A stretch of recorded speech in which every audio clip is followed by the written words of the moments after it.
TP. Chandrasekharan വധക്കേസിൽ പ്രതികളുടെ ശിക്ഷ ഉയർത്തണമെന്ന ഹർജിയിൽ ഹൈക്കോടതിയിൽ വാദം നാളെയും തുടരും. ആരോഗ്യ പ്രശ്നങ്ങൾ ചൂണ്ടിക്കാട്ടിയ പ്രതി ജ്യോതി ബാബുവിനെ ഓൺലൈനായി ഹാജരാക്കി. ഗുരുതര ആരോഗ്യ പ്രശ്നങ്ങളുള്ളതിനാൽ നടക്കാൻ പോലും കഴിയാത്ത അവസ്ഥയാണെന്ന് ജ്യോതി ബാബു വാദിച്ചു.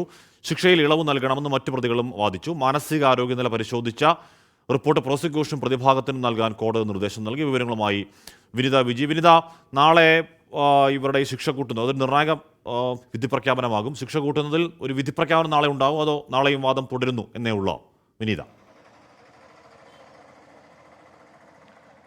ഹാഷ്മി, നിലവിലെ സാഹചര്യങ്ങൾ മുൻനിർത്തി നോക്കുമ്പോൾ ഒരുപക്ഷെ നാളെ ഈ ഹർജിയിന്മേലൊരു അന്തിമവാദത്തിലേക്ക് അല്ലെങ്കിൽ ഒരു അന്തിമ വിധിയിലേക്ക് കോടതി എത്തിച്ചേരാനുള്ള ഒരു സാധ്യത തന്നെയാണ് നിലവിലുള്ളത്.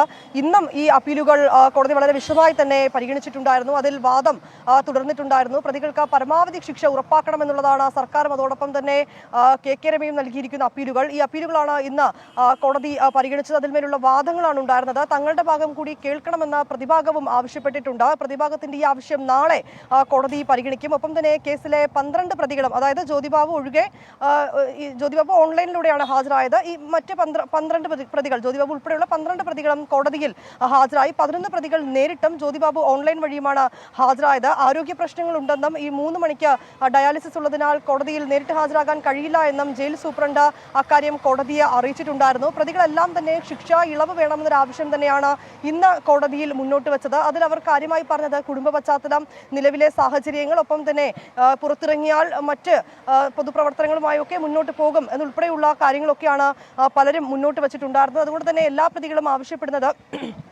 കുടുംബ പശ്ചാത്തലം വളരെ മോശമാണ്, കടുത്ത ശിക്ഷയിലേക്കൊക്കെ പോവുകയാണെങ്കിൽ കുടുംബത്തിൽ ആരുമില്ലാത്തൊരു സാഹചര്യം ഉണ്ടാകുന്ന ഉൾപ്പെടെയുള്ള കാര്യങ്ങളാണ് പ്രതികൾ മുന്നോട്ട് വെച്ചത്. ഈ കാര്യങ്ങളിൽ ഓരോ പ്രതികളും അവരുടേതായിട്ടുള്ള ഭാഗം കോടതിയെ അറിയിച്ചിട്ടുണ്ട്. നാളെ ഒരുപക്ഷെ ഇക്കാര്യത്തിലൊരു അന്തിമ വിധിയിലേക്കടക്കം കോടതി എത്താനുള്ളൊരു സാഹചര്യവും നമുക്ക് നിലവിൽ തള്ളിക്കളയാൻ കഴിയില്ല. എന്തുതന്നെയാലും നാളെ ഈ 2 അപ്പീലുകളും കോടതി വീണ്ടും പരിഗണിക്കും.